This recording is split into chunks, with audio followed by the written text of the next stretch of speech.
अपने पिताजी को बताती है कि उसको आगे बढ़कर क्या बनना है। पापा पापा मुझे डॉक्टर बनना है। मेरी गुड़िया तो बड़ी होशियार है, डॉक्टर ही बनेगी। हाँ पापा।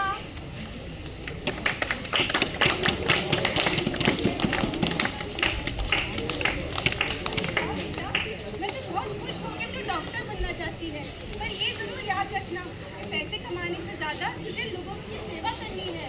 हाँ मम्मी।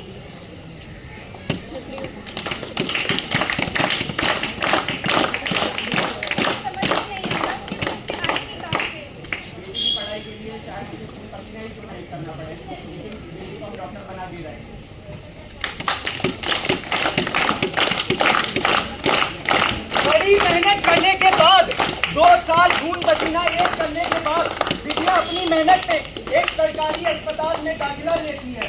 बिटिया का दाखिला एक सरकारी अस्पताल के एमबीबीएस में होता है। घर वालों की बहुत बड़ी चिंता दूर हो जाती है क्योंकि उनके पैसे भी बच गए। अब देखते हैं आगे। हेलो बेटा, तूने खाना खाया क्या? मम्मी अभी मुझे लेट हो रही है क्लास के लिए, बाद में बात करती हूँ। बाद में बात करती हूँ मम्मी, बाद में बात करती हूँ। हेलो हेलो बेटा, 10 बज गए, कहाँ पर हो? पापा अभी तो काम पर हूँ, बाद में बात करती हूँ। पढ़ाई खाना खा लिया बेटा तुमने? खाना वाना छोड़ो, मेरा कल एग्जाम है पापा, बाद में कल को बात करते हैं। हेलो बेटा, कैसी है? मैं बढ़िया हूँ, आप कैसे हो दादी? अरे बेटा, इस बार दिवाली पे घर आ रही है ना? घर? नहीं नहीं, इस बार भी नहीं आ पाऊंगी, एग्जाम है मेरा। और इस तरह 5.5 साल की मेहनत के बाद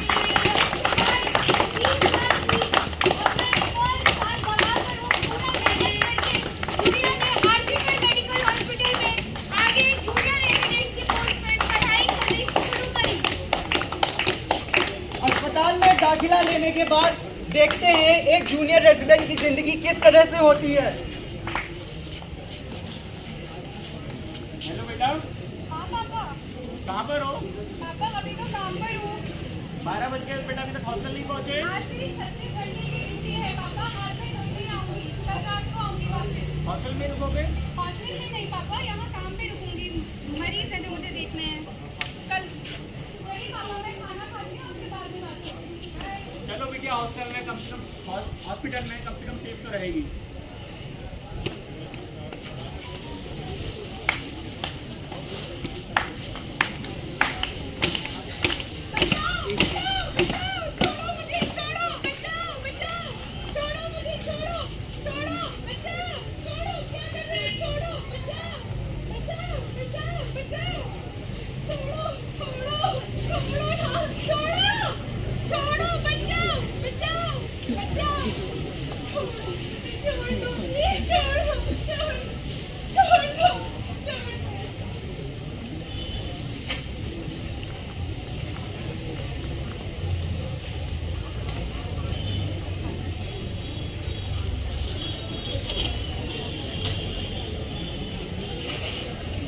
हैरान न हो, ये कोई काल्पनिक कथा नहीं, हम में से बीच किसी एक महिला डॉक्टर के साथ हुई बहुत ही निंदनीय, बहुत ही शर्मनाक घटना है।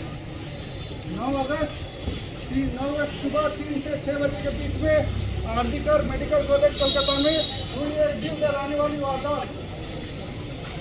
36 घंटे की लगातार ड्यूटी करने के बाद एक स्वास्थ्य विभाग की महिला डॉक्टर कुछ पल के लिए आराम करने अपने ही विभाग के सेमिनार रूम में जाती है।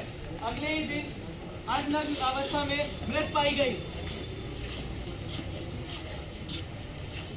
क्या हुआ, कैसे हुआ, कब हुआ, किसी को कुछ पता नहीं। ना सीसीटीवी कैमरे की कोई भनक, ना कोई चश्मदीद गवाह। अस्पताल ने खुद ही पोस्टमार्टम करा के बिना परिवार को सूचित किए अंतिम संस्कार भी कर दिया। पोस्टमार्टम की जांच में महिला डॉक्टर के शरीर पर कई चोटें पाई गई। चोटें इतनी गहरी थी, जान और टांग पर चोटें इतनी गहरी थी कि कूल्हे की हड्डी तक टूटी हुई पाई गई। और कार्रवाई के नाम पे अस्पताल ने एक दुष्कर्म करने के बाद, डॉक्टर की हत्या करने के बाद, इसको सुसाइड का नाम देकर केस को रफा दफा करने का पूरा प्लान बनाया। तो सवाल ये उठता है क्या ऐसा देश में किसी भी लड़की के साथ होना चाहिए?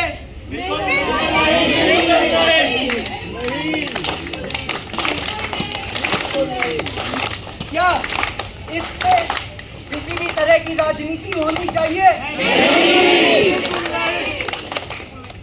क्या हमारा सुरक्षा का हक मांगना एक खराब बात है? हमारी बस यही मांग है कि जिसके साथ भी ये घटना हुई है, जो परिवार ये भुगत रहा है, उनको पूरा न्याय मिले। इस कार्रवाई की सीबीआई जांच हो, किसी भी तरह के से इस पे पर्दा नहीं डालना चाहिए। इस समय पश्चिम बंगाल में राजनीति के चलते हुए इस मुद्दे को पूरा दबाया जा रहा है।